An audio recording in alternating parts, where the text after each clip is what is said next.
You're listening to the Feel Good Weddings podcast, a podcast by Polka Dot Wedding. My name is Dorothy and I'm the founder and editor, and I am passionate about wedding stories. But when it came to coming up with a podcast subject, we knew we wanted to dive in a little bit deeper. We knew there were subjects and thoughts and discussions that we haven't really been having, that we wanted to have. We knew there were people we were talking to that maybe we needed to talk to in front of you so you could learn and get to know them as much as we did. We knew that there was room for something that was perhaps diving a little bit deeper while still having plenty of fun. And that's exactly what we want to do with this podcast. We can't wait to get to know you. The Polka Dot Wedding team is honoured to conduct our work on the land of the Boon Wurrung, Woiai Wurrung, Eora and Kurungay people. We honour the traditional Aboriginal and Torres Strait Islander custodians of the land, and we pay our respects to elders past and present. One of my favourite parts about Polka Dot Wedding is Polka Dot You. We launched it a couple of years ago as Polka Dot Weddings, and it's always been the place for, well, you. You get to come on as a newlywed or newly engaged or even as a honeymooner and share your story your way. You get to decide what photos you use. You get to decide what text you use. It's not us sitting there curating it, it's you. So today I'm really excited to welcome one of our You writers, Ava. Ava married her beloved Ash last year in a 4-day Hindu extravaganza in Sydney. And while the wedding was steeped in tradition, what it also was steeped in how Ash and Ava wanted to plan their day and how Ash and Ava wanted to celebrate. And I feel like that's really difficult to do sometimes when family and society pressures are so heavy. So today I'm really thrilled to welcome Ava and share all her wonderful advice with you.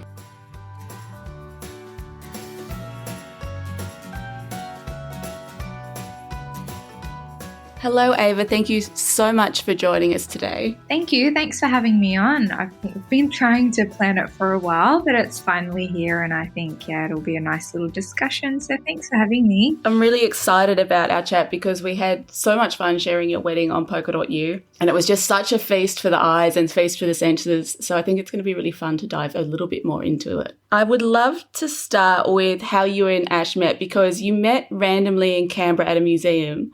And from what you told us, you then pursued Ash to find him. Is that true? Yeah, I mean, I actually feel like the whole experience of me seeing him and then finding him on social media was probably like really weird for him because it was, it's like major stalker vibes, I know, but it was so prior to Facebook, actually, there was a social media platform known as Bebo, and like this is probably giving away my age now, but I think we had some friends in common on Bebo, and it just suggested that I add him as a friend, so I did. But mind you, at this time, I didn't know it was the same guy from the museum. So anyways, after he accepted, I went through his page, and then I figured out he was actually the guy from the museum because like he had this really cool hair at the time that everyone was kind of doing, and I noticed that it was the same car that he was in, and he had that as his profile picture. Anyways, super weird and stalkerish, I know, but that's how we kind of got talking. And then eventually, I think it was only a couple of weeks after we met for our first ever cinema date, and I think we watched Aliens in the Attic, and it was kind of cute for me. Like I felt like it was a real first date because, mind you, as a teenager, who grew up watching One Tree Hill, things like Clueless, things like A Cinderella Story, it was like a tick in my book. Popcorn, chocolate ice cream, and just good old teen spirit. It was a really good first date. And after that, we kept up the talking and the phone calls and mall dates. And then I think we eventually became a couple after I had just turned 16. And I think the way that I remember it is because I had a party and he was obviously invited. But at the time, my mum didn't know that we were dating because growing up, my mum was a little strict. She was like, oh, you can have a boyfriend when you finish high school and get to uni and all that. So anyways, I didn't tell her. But he had bought me as a present, he actually bought me a Tiffany necklace because I had wanted it for so long. It was so nice. I feel like it kind of became a legacy because that was the first Tiffany he ever gave me, the necklace. And then he actually proposed with a Tiffany ring as well, which was kind of nice. So, yeah. Oh, So I feel like when you first told your story, I was like, how did you even find him? But if you had mutual friends, it sounds like it was a little bit meant to be anyway. So, it maybe wasn't completely That's stalkerish. right. I mean, that's what I like to tell myself, because I think like it sounds super like stalkerish, and I completely get it. But I think we did. No, you just had mutual friends and you That's, connected. that's It's right. completely different. Yeah, that's right. That's what I'm going to tell. I'm going to Exactly. tell people now, and I'll just be like, look, it was mutual friends. Like, yes, I saw Yeah, him, yeah, but we eventually found each other on social media, so it's fine. It's nothing to, raise. exactly. Now, you brought up your proposal, Mhm. which sounded like it was the proposal of your dreams, which happened on New Year's Eve. Can you tell us how Ash proposed? Or maybe you proposed. I know Ash proposed, but, we're being equal these days. Oh, that's right. So it was actually New Year's Day. So Ash is just a big nature lover. Like, he loves all things nature, loves being by the beach, loves the water. And so we always had this tradition of going to a beach on New Year's Day. Just like every year we'd do it. It was something that was, meaningful to us. It was just us two. It was kind of nice. And so It's romantic. it is very romantic. And the proposal was just that. Like, it was so sweet and intimate because it was just the two of us. And it was something that I had always wanted and envisioned. Like, I wasn't the type of person that wanted like that grand proposal in front of a lot of people. I mean, that's nice. And honestly, it's a personal choice for like whoever wants the grand proposal. Like, that's completely up to them. But for me, I think the intimacy and the closeness made it really more magical for me. Yeah. But he had told my family and his family before proposing on that day that he was actually going to do it. And I think they were kind of like, well, it's about time, because by that time we had been together for 10 years and, we weren't getting any younger. So I think a lot of people had seen it coming. But yeah, it was just us two, which was really nice. And it was something that I had communicated to him, just like, when you randomly talk about, how would you like to be proposed to, or what would happen when we get married. Like, it was just something that I had mentioned in passing, and for him to like remember it and actually do it the way that I had wanted was, very sweet, very nice. And to be honest, it sounds completely opposite to your wedding, which was a 4-day extravaganza. Do you want to tell us a little bit about like the basics of your wedding day? So where was it? When was it? I think you said it went for 4 days, didn't you? What are the sort of stats of your weddings? How many people did you invite? All that kind of thing. Yeah. So we had a traditional Indian wedding. So our ceremony was a Hindu ceremony, but it went for, 4 days. You're right, 4 days. And so I'll start with perhaps the first day. So we had our henna ceremony, and traditionally that's only done kind of with like the ladies and the women of the family, and it's not really done together. So you don't really do it as a joint bride and groom thing. Yeah. But we like to challenge the norm a little bit. So I was like, I want it together. Because it was something that I had wanted to do. I wanted to get nice pictures of us together while I was getting my henna done. And so that was the first day. And that was during the daytime as well. And that was something that was probably important to us as well, like as you would have seen from, the wedding photos and the little article that we had beforehand. We opted to do a lot of things a little differently. Like, traditionally, you don't have Indian weddings during the day, and it's not really outside. So we tried to change that, because we wanted it to be like a really warm, kind of inviting feel. We didn't want it to be static, and we didn't want it to feel like, we just wanted people to have fun. We didn't want it to be boring. Kind of wanted to put a little bit of, our Western like upbringing, because we grew up here, we went to school here, we went to uni here, we work here. So we also wanted to have like the traditional cultural roots, but add in like the Western flair to make it a little bit more personal to us. So I think that's how we did it. In terms of the pre-wedding events, I think the ones at my house were probably at like between 50 to 70 people I had at home. Yes. And then Ash's family is a little bit bigger. And so he had a lot more people. I think off the top of my head, he might have had like close to 100 or 150 every day, like for the pre-wedding events, wow. which is is kind of a lot. Like for me, I had already communicated to my family and my mum that I wanted it to be, just really personal for me. Like I didn't want a lot of like random people there. And by random, I mean like, like an auntie of an auntie or like a cousin of a cousin of a cousin. Like I actually wanted people there who I had spoken to, who knew me and who I had some type of relationship with. So it was a little different for both of us. But yeah, for the pre-wedding events, I would say for mine, it was about 70. For Ash's, it was a bit more. But then at the wedding day, we had 220 people at the wedding, which, believe it or not, is actually quite conservative for an ethnic Indian wedding.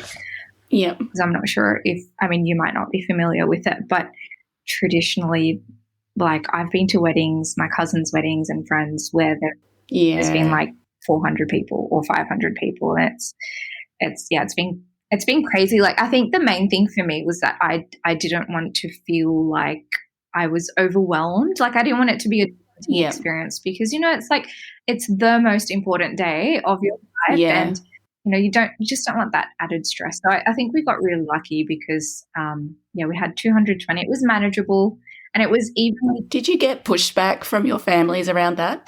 We did a little bit because sometimes I think in the heat of wedding planning, like obviously, like, your family and your parents, they want to be able to invite their friends and their family members that they know of that maybe you don't know that much, but still people that are important to them or people that have, meaning for them in their life as well. So I think we did get a little bit of pushback, but because it was still kind of in the COVID or pandemic time, we got a little lucky because the venue that we had chosen, that was the max that they could do. Yeah. So we were really lucky. Like given that we did go right up to the max, we did get really lucky because it was something that, 220 was manageable. It was like 110, like 100, 110 each side, which is like when you think about it, it's not that much because like I have a lot of friends, we have a lot of family.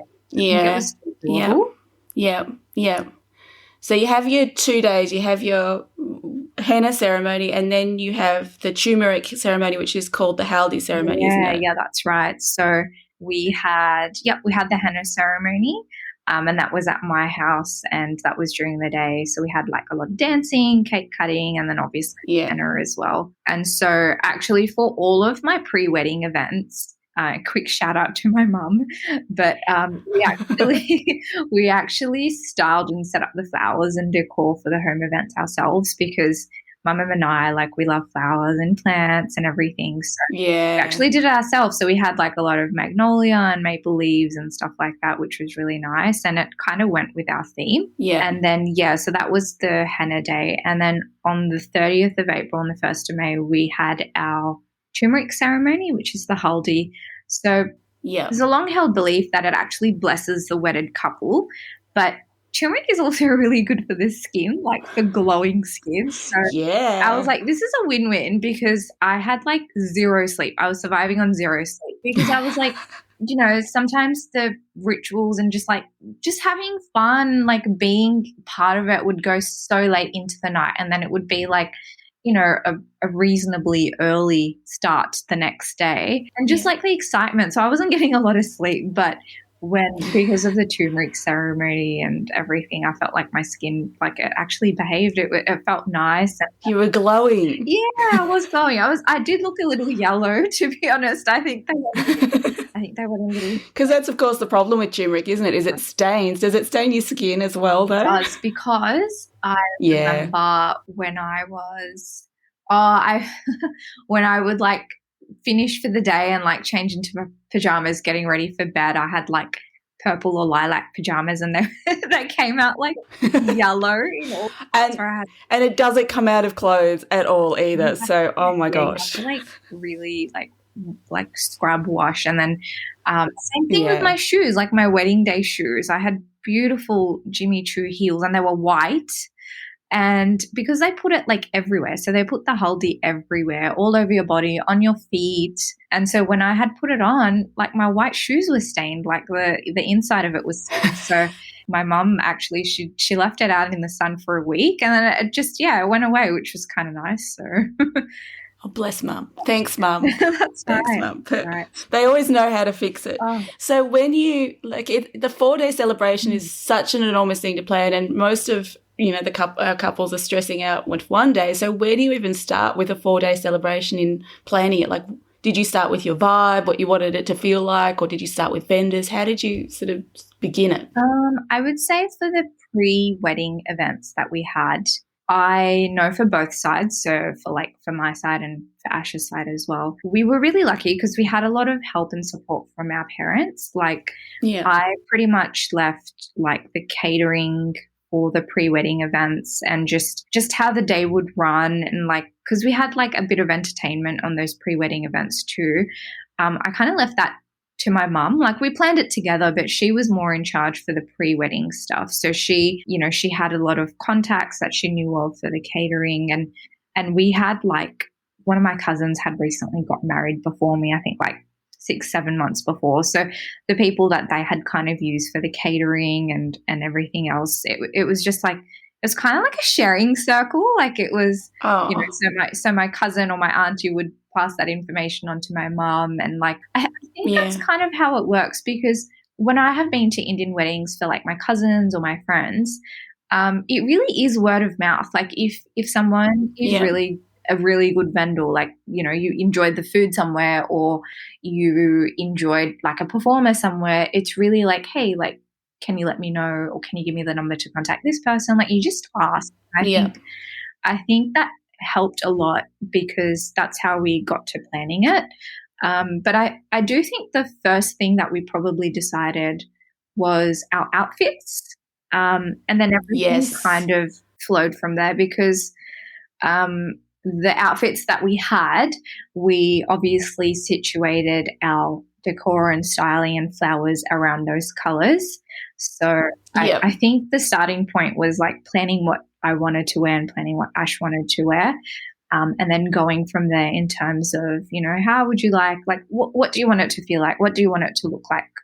And then seeing what kind of elements you can kind of add to it to make it come to fruition, if that makes sense. But definitely a big part of it was the help that we had from our family members in planning the pre-wedding events, because organizing, because for some of them the priest actually comes to the house as well, because the haldi ceremony, they also put like coconut oil on you as well at the same time. Wow. Like it's actually like, it's like a nourishing thing. Like, it's so that your skin looks really nice as well. So a couple of the things that the priest comes to the house to kind of get it going. So all that, like, I was involved in, but I didn't have a big part because my mum was kind of doing that in the background. And then the other thing would probably be like, so there's this thing which is a big part of an Indian wedding, is the sweet making. Yes. So we start like a week or two before, and like, with family members come and they help make lots of like sweets and snacks. So that was coordinated by my auntie and my mum. And I'm really grateful, because I can imagine like if you didn't have the help and support of family, and if you were kind of like go it alone, it's kind of daunting. Like, it's like, well, where do I start? But I think exactly. But I think like having that support was really helpful for people that are doing it alone. I think it really helps to sit down and just make a list of things that you want, because a lot of the pre-wedding events, like, they don't have as much religious significance, if that makes sense. It's like a cultural, traditional thing. So I think it would make sense to like make a kind of list, and then some people like do it all in the same day. Like, I've seen destination weddings where people have done like the henna and the turmeric all in one day, and then they've got them married the next day, and that's completely fine as well. Like, it's completely how you want to do it. So So you said your day started, like the theme of your day started with your attire, and your attire was incredible, and both you and Ash had your outfits made by the same person. Yep. Can you tell me about those and how you found that designer and how you found that process of having all your outfits? Because you didn't just have one, did you? You had multiple. No, I think I had actually, I think I had about well, me personally, I don't know about Ash, because so what happens is after the henna ceremony that we had during the day, we don't see each other till the wedding day. So we have like the pre-wedding events at each other's, like at our own homes. Oh, okay. Yeah. So like, yeah, we weren't like seeing each other and stuff. But I think I had a total of 6 outfits for the whole. Wow. For the whole wedding week. Which to be honest, I feel like it's kind of conservative because sometimes people do have a lot more. Like it actually really depends on what you want to do because if you want to wear like 8 or 10 outfits, that's completely up to you. Like it's whatever you want to do. But yeah, so it was traditional attire for all the days. So my bridal outfit was what's known as a lehenga. So it's a skirt and a top, and it's got a little veil as well. And so when we were planning that, I think when we started wedding planning, it was like March, April 2020. That was actually the first thing we did because I said to Ash, it's like COVID is here and it's happening. And if we don't do it right now, we're not going to have any outfits to wear for our wedding because everything was completely customized. So it wasn't even made here. Like our outfitter actually got it made from, their suppliers and their people in India. Yeah. So everything that we did, like I had a certain vision in mind. I had seen something that I liked. And then I literally just showed them the photo and I was like, I want something like this. And, I tried something similar, but I knew what I wanted. I knew the material, I knew the colors. And then we kind of designed it around that. Yeah. And then Ash's wedding day outfit was actually more customized than mine. Like his matched mine in terms of he had the turban that was the same color and he also wears like a little throw over / shawl, I would say. But he had some like really nice customized work on it too. So he had a really large rose on the back of his like the top half. And that was like in honor of his late mum, which was really sweet. And that was all hand embroidered as well. So it was massive. Like it was, I don't know, I think like 40 or 50 centimeters. So it was quite big and prominent. Yeah. And then he also had our like names embroidered on the wrist, like on the sleeves of his outfit, which was really nice too. So it was all this work that went into it. But I think that really set the tone because from like everything on our wedding day was situated around the color of our outfits, which, it probably might sound weird to some people, but yeah, all our like flowers, all our like even the wedding program, even like the place cards that we had, everything was like around the colors of what we were wearing, which, I think it kind of just brings everything together in a nice way. Like it's like a nice cherry on top. So yeah, everything started off with the outfit and we were really lucky that we did it at the time we did because there are, like if we hadn't put in our order and if we hadn't done it, I think we ordered it in May, July, probably like July 2020. But if we didn't do it at that time, I don't think it would have come in time for our wedding because there was really big delays because obviously COVID in India was really bad. Like they had shut down a lot of things. People weren't working. People were really sick. And so production was slow. Shipping was slow. It wasn't a great time. So planning a wedding in the time of COVID, I think it's just you've got to allow so much more time, don't you? Yeah. One of the things I loved most about how you and Ash planned your day was that you added all these special touches. Like you honoured Ash's mother, who sadly passed away, in a couple of different ways. You did a whole lot of DIY. Can you tell me about those special touches that you added to your day? Yeah. So I think you're right. We had like the little touches such as Ash's, the rose for his mum on his outfit. Yeah.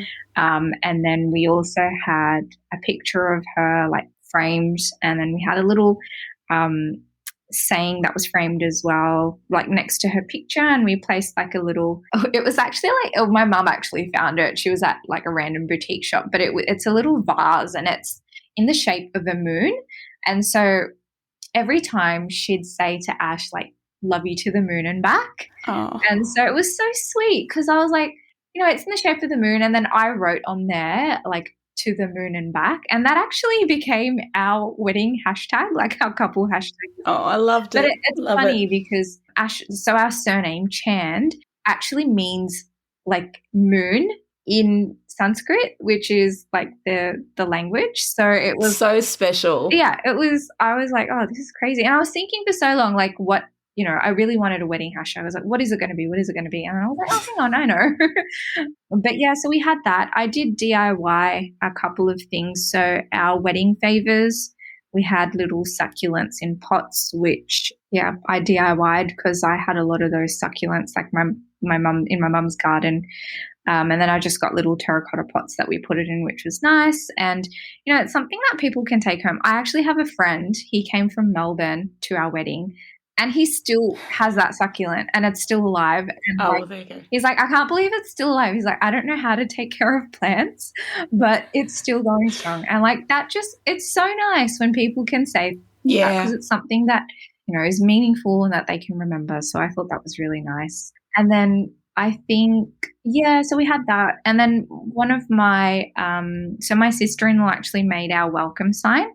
And she's amazing. Like she has the best like handwriting and she was really good with the colors and what we wanted. So she made our welcome sign. And then I also opted for having e-invites and we used Zola.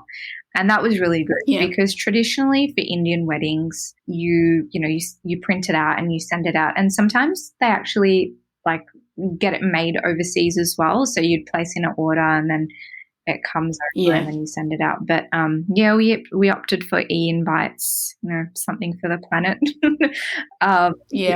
Which was nice. And I actually made our wedding program booklet on Canva. And then I got one of my friends, her dad works in printing and he just printed it out for us. And that was really good because Canva's great. Like if you know how to use it and you can navigate it, it was really good because, I made our place cards and our wedding program booklet through there. I loved all of those touches. And now you mentioned some of the vendors in there, like as in Zola and the services you used, and you and Ash were married all in one venue in the beautiful Dalton house. Can you tell me about your dream team and which were your standout vendors and who did you love working with? I would say all of our vendors were like really great, like from the venue, the entertainment, our outfitters, the florist, our DJ, photographer, videographer team. They were all really good. They were all really accommodating because, mind you, like you said, planning a wedding during COVID and just, having those assurances, stress, but also like having assurances in place that for whatever reason that, it can't go ahead or it's postponed, just knowing that those people will be able to like accommodate. Like we really had to make sure that that was something that they were able to do because, it was kind of front and center for us that if something happened or if there was another restriction or another outbreak, like we may not be able to go ahead with our day or like we might need to cull our numbers. So that was something that we kind of had to deal with in the background. And like weddings are stressful to plan as it is, but just having that looming over you, that was another thing altogether. But I would say the standout vendors, I would probably say like the people like our wedding outfitters, they were really, really good. Yep. Because they were the first people that we approached when wedding plannings because, we chose our outfits first. And we actually also got both our outfits, my henna day outfit was also from the same vendor, as well as Ash's wedding party outfit, so his groomsmen.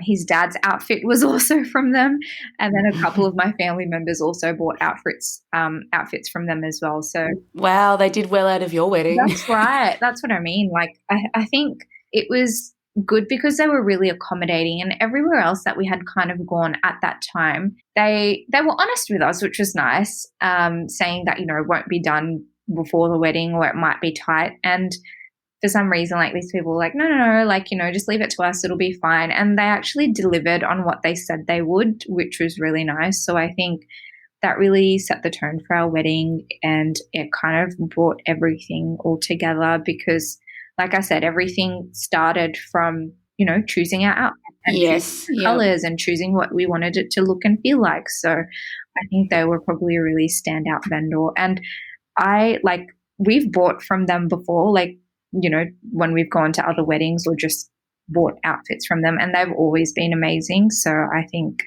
they were probably a real standout vendor as well. And you had Eden and Belle did your flowers. So did they do flowers for all the 4 days or just your reception and ceremony day? It was just our ceremony and reception day that we had. Yeah, they were really good as well. They were, you know, super accommodating. The lady so the owner of Eden and Belle, Sophie, her husband actually built our mandap, which is like the four-post structure that you sit under to get married, which is probably the most important, like, physical element of the ceremony.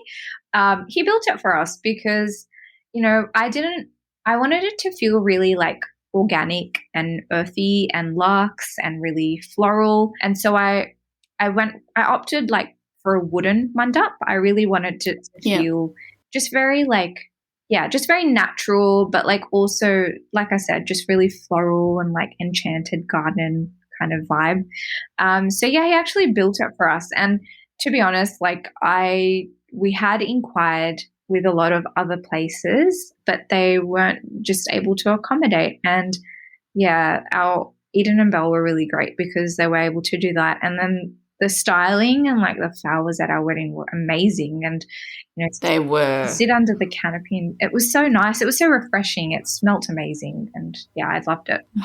One of the things you said earlier, which I loved, was that you wanted to challenge the norm when it came to Hindu weddings. So how did you do that with your ceremony? Because I know a Hindu ceremony is, and the 4 days before it is very full of tradition and the things that you are expected to do. So what did you do in your actual ceremony on the wedding day that was personal to you both? So I think we actually stuck with most of like the religious significance of the Hindu ceremony we kept because, you know, we're not the most religious people in the world, but we knew that it meant a lot to our families and our parents, and we, you know, wanted them to kind of have that and be happy and kind of feel like they were involved. So we did stick with majority of the religious steps with the guidance of the priests on the day.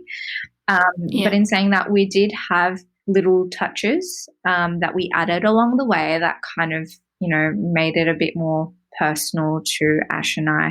So, for example, it's quite traditional for Indian grooms to arrive at their weddings on a white horse. But Ash actually opted for a white Cadillac. Same thing. That's right. He just added in some contemporary 21st century vibes, which was nice. And then the other thing, which I think I briefly touched on as well, was our ceremony took place outside, and it was actually during the day or afternoon. It was just on the wharf, like on the gantry overlooking the wharf, sorry. And traditionally they're done inside. So inside a hall or any type of like enclosed area, and usually more towards the evening time. So I think that was something that was like a little twist that we had because I was like, I'm not like, it was such a beautiful day and it's beautiful weather. I was like, I'm not going to give up the opportunity to have really nice, vibrant photos.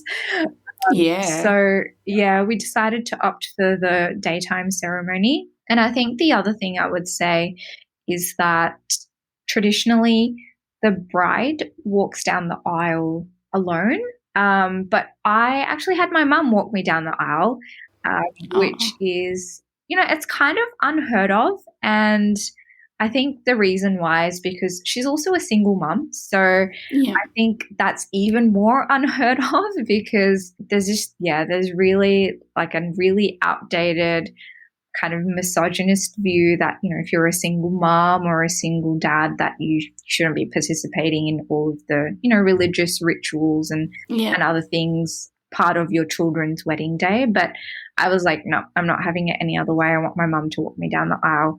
So that's what we did. And then we also had like little things here and there. Like I had a cellist who played Ellie Goulding as I walked down the aisle, which was really nice. And then the other things that we kind of did was the speeches.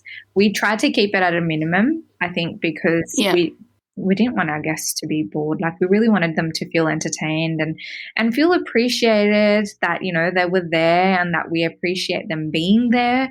And being present. So we kept the speeches to a minimum, and then we kind of amped up the performances and entertainment. So I think we had 3 or 4 on the night, and most of them actually involved audience participation, which was so good because it kind of got people out of their shell. Because I don't know, like sometimes Hindu, you know, weddings and receptions, they can be a bit modest, if that makes sense. Like I feel like it's not as like it's not like not like a Western reception. There's more tradition, I think, in an Indian wedding, so it's a little bit more pulled back and maybe a little bit more restrained.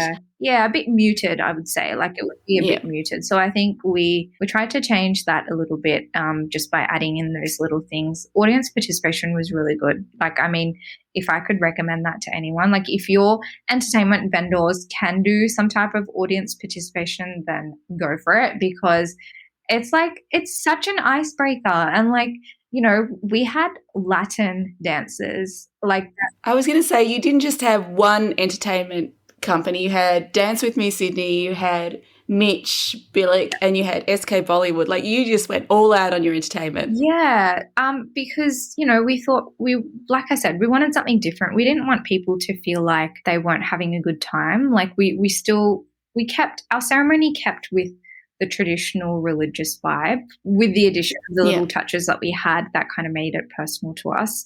But then the reception, even though it was vegetarian and alcohol free, like that kept us kind of in sync with the religious side of it. We still wanted it to be just as entertaining and, you know, just as fun that it would be if you were to go to any other type of reception. So I think that was really important to us. We also actually had a surprise performance by Ash's groomsmen and his cousins and family, and I think that was the last like entertainment of the night that kind of opened up the dance floor. Awesome! Yeah, that was so good. Like it was just it was jam packed, but it was nice. Like there wasn't a lull ever. And I think it was really entertaining. Well, I mean, I enjoyed it, so. That's all that matters, to be honest. That's right. Now, let's talk about what it's like planning a Hindu wedding in Sydney in 2021. Did you have any issues with vendors? Did you face any vendors that are like, what are you talking about? I don't know how to do that, or anything like that? Look, I would say that I guess like the mandap thing is probably, like I said, like we had approached other florists and stylists and kind of asked if they could, you know, build something or if they could hire something similar and then get someone else to kind of, because we were really sat on our florist is what I should start with. So we didn't want to, like there is an option to hire it from somewhere else and then get them to decorate it and stuff. But it's just easier if I guess one person does all of it because they know what they're kind of doing and they know how to decorate it and they know like, you know, how to wedge things in certain places and keep it in place so it doesn't, you know, fall apart and stuff like that. So I think it was difficult in the beginning because we didn't go for the traditional mandap. We went for a wooden one, which is kind of hard to find. Like not everyone does it. And I think that was one of the issues that I came across because I was initially going to hire it from someone else and then get another vendor to style it. And then some people that you hire it from, they get kind of weird if you don't use them to also style it. So it was becoming such a headache for me and I was like, oh, I don't know what to do. And then the other thing like we were thinking of at the time because it was just it was just difficult for me at the time. We were thinking of getting Ash because he's really good at building and on the tools and stuff. I was just going to ask him to build it and then we could just drop it off there and they would, style it and stuff. But anyways, Eden and Belle were really great because her husband, Sophie's husband, actually built it for us. So that was really super accommodating. And that's the first time they've done an Indian wedding and it was amazing. Like I couldn't believe. Oh, really? Yeah, I couldn't. Because I was going to say, I think part of the way that you got through it without much pushback from vendors is it sounds like you chose vendors who had worked on Hindu weddings before, like Dalton House has obviously had Hindu weddings before, so they know the different structure to a traditional Western wedding. So is that key. But then you say Eden Bell hasn't done No.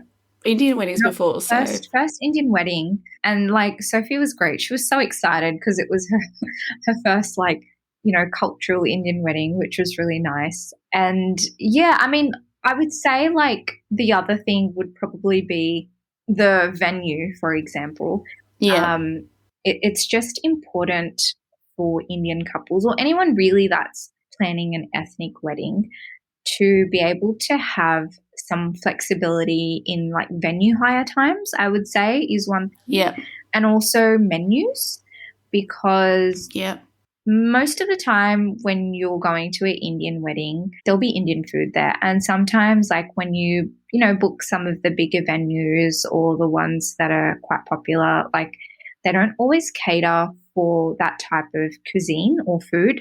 But again, it wasn't a big issue for us because we had actually curated and customized our Indian and modern Australian menu. So, you know, we had like vol au vent canapes, we had like pasta risotto entrees, and then we had like the traditional Indian mains like, you know, malai kofta, paneer and naan and saffron rice and all that. And then we had like the yum. West dishes. Oh, it was great. It was so good. And it was actually all catered by Dalton House. So you have the option. There was two things that you could do when you book them out, and I think it was only for certain rooms, but you have the option of having an external caterer. So we had that option, or you could just do the catering through them and they could like, you know, spruce something up. And so that's what we opted for because we're like, we've been to weddings there before and we've had their food and they're, you know, it's quite good. So we're like, we'll try and put together something and see how it works. And it was really good. Like our guests enjoyed the meals. So I think that was a big hit. The other thing I would also say is, and I think this is probably a thing for like all weddings, regardless of, you know, Indian or Western, I would say that the number of seats you get for your ceremony is not like nearly enough. Like they only give, I think they only cater for like 30 seats in weddings that I have been to. Like Dalton House was different because we asked really, really nicely and we were able to like, you know, conjure up extra seating, and they also put up projector screens for those people seated inside so that they could see the ceremony that was happening on the gantry, which was really nice. But I would say that's probably a little barrier because, you know, our ceremonies can go for up to 2 hours. And so if you have, you know, if you have 220 guests and you're seating for 30 people, like people are going to get and it's making it accessible too, isn't it? Because you don't know which of your guests are, you know, are ill or have a chronic illness that might be invisible or anything like that. So if everyone can sit comfortably, it makes it that much more comfortable. That's very true. And I think that's probably one of the biggest feedbacks that I have about venues and just trying to make it more accessible for these, you know, different type of cultural weddings and ceremonies. I would say like the seating is probably an issue. But again, like most of the time, if you ask nicely and try and set it up like way in advance, it's something that they should be able to cater to, because Dalton House was quite accommodating. Even with our venue hire time, traditionally for any type of, you know, wedding celebration, I think there's a max of like 4 or 5 hours venue hire time for most places. But we were really lucky because we kind of told them, we're like, look, you know, our wedding ceremony might go for up to 2 hours. And then we want to get photos like as a couple and with our wedding party. And then, you know, we have the reception bits. So like we need it for a lot longer than the time that's traditionally given to other type of celebrations. And so they were quite good because I think we ended up actually booking out the double time slot that would have otherwise gone to another event or another couple. So I think that was really nice. Like they were very accommodating in that sense. What do you wish, as someone who's gone through a Hindu wedding, and what you and I talked about before we started the podcast was the lack of representation around Hindu weddings. What do you wish the Australian wedding industry could know or would know about a Hindu wedding, and how to make it easier for Hindu couples, or what you wish? I would say probably like those things that I spoke about just earlier. So I think just having the, you know, the ability to customize certain catering menus to be able to accommodate for Indian meals, or if you can't accommodate for it in-house, then at least having an option to kind of get external caterers as well. I think that would Yes. be very helpful. And then I think the other thing as well, the other two things that I spoke about, the venue hire time and the seating ceremony, is quite important because, you know, it's not traditional in the sense that, you know, sometimes a Christian or a Catholic wedding, like maybe it's done in under an hour, depending on, you know, what the couple wants. But for Indian weddings, most of the time, like ours is pretty short. Like I think we kind of, I was like to the priest, no, I really want it to be only like an hour, hour and a half. And he was like, all right, we can do an hour and a half, but nothing shorter. So I think like just, yeah, being able to accommodate and just like kind of having that in the back of your mind, or maybe even having like a dedicated like cultural wedding specialist, or just accommodate like educating staff. That's a great idea. Yeah, or even like educating staff on, you know, how much a cultural Indian wedding can vary, or any type of ethnic wedding, because it's very different in terms of culture to like a traditional wedding, I would say. So I feel like just having that awareness is important, and then maybe having policies around that awareness, you know, being able to cater to different requests, or even just considering different requests is important too. Like some places that I had looked at for doing our ceremony, for example, you couldn't, like, because a big part of it is lighting the fire and then doing like the rituals when that fire is lit, and a lot of places weren't letting you do it because, you know, it's a fire hazard, or whatever the case may be. So I think like just having that awareness that, you know, it's such a big market, like Hindu weddings are a big market, and just having that awareness that, you know, if you're able to cater to and able to accommodate these type of cultural weddings, I think that would just make it a bit more inclusive for people trying to plan a Hindu wedding as well.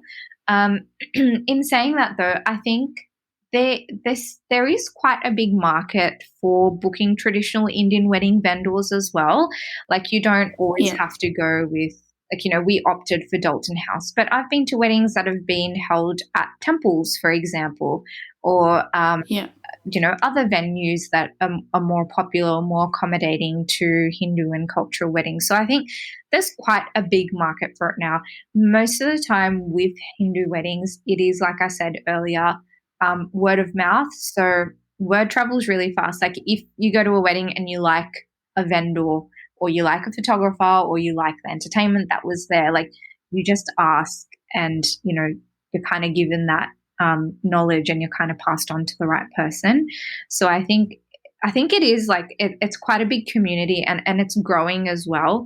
And then I do think, like, as much as those things and those ideas of mine will make it more accessible, I do think that if you do go with just, you know, regular vendors that aren't like, you know, that don't specialize in Indian weddings, I feel like if you find the right person and the right vendor, they're actually, like, they can be quite accommodating, and they can change things around to, you know, try and bring your day more into alignment into what you want. Because that's what I found, like, aside from our outfit and our photographer and videographer, all our other vendors, we found through Instagram and Google, to be honest. Like I was like, like, I like this, I like the colors, I like this car, or Ash was like, yep, this is, you know, like he chose the cars. But like even, you know, where we bought our shoes from, where we found the venue, our chandelier suppliers, etc. Like I think there's a lot of information on social media, and most of the time now when people do post about their wedding, they'll also tag their vendors like in the caption, which is helpful, because like say you like something, or, you know, you like the way that a couple has done something or added an element into their day, you can just like find it, like go on the Instagram page, or like even reach out to them and find it like that. I feel like it's a very, like, when you do talk to people, it's quite inclusive, and there's rarely been an occasion when someone hasn't provided you with, you know, advice or guidance, or even just a referral. So I think like nowadays it is a bit more inclusive and accessible. I feel like we've spent the last hour not only talking through your wedding and immersing myself in your wedding again after reading your beautiful post, but also you've just had so much amazing advice that I think anyone, whether they're having a Western or a Hindu wedding, can take something from. I've taken things from that I haven't even thought of. Do you have any last words of advice for couples planning their big day, whether Hindu, Western, or any other culture? Yeah, I mean, I would probably, and I feel like everyone probably says this, but just really like stay true to like yourselves as a couple.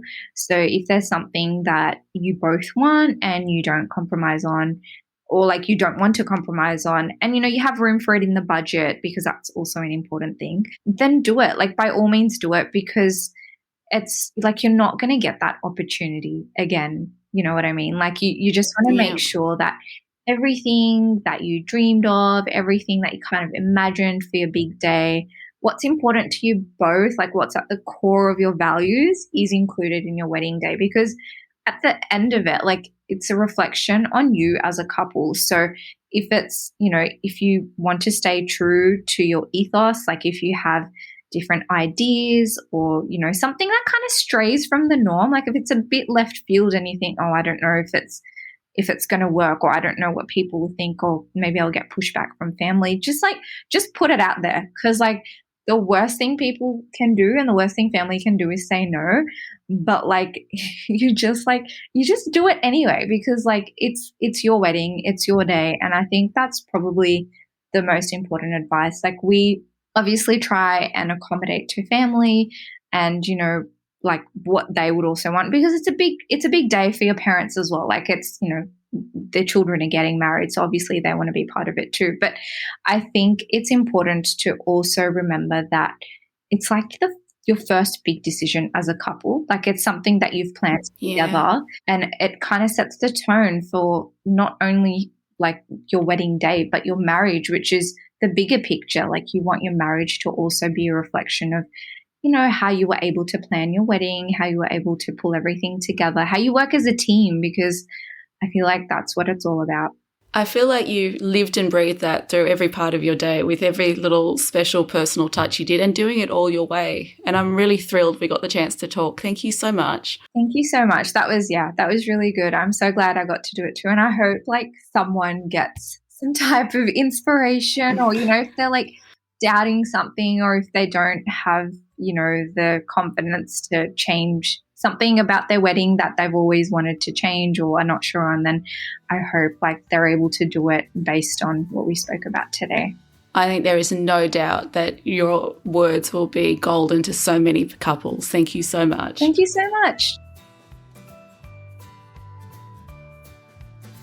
Thanks so much for listening to today's episode. If you'd like to see more of Ava's wedding, you can head on over to polkadotwedding.com/podcast. Over there we have a full transcript of today's episode, along with all the links from Ava's wedding. You'll even see her full feature with all the photos and all the vendor credits. If you'd like to share your own story, click on over to polkadotwedding.com and click make a submission. We'd love to hear from you. We're a brand new podcast, so we really love any subscriptions, ratings, cheers, confetti, bubbles drinking with us. We'd love to hear your thoughts. Leave us a rating, leave us a review. We're always open to feedback, and we can't wait to show you what's next.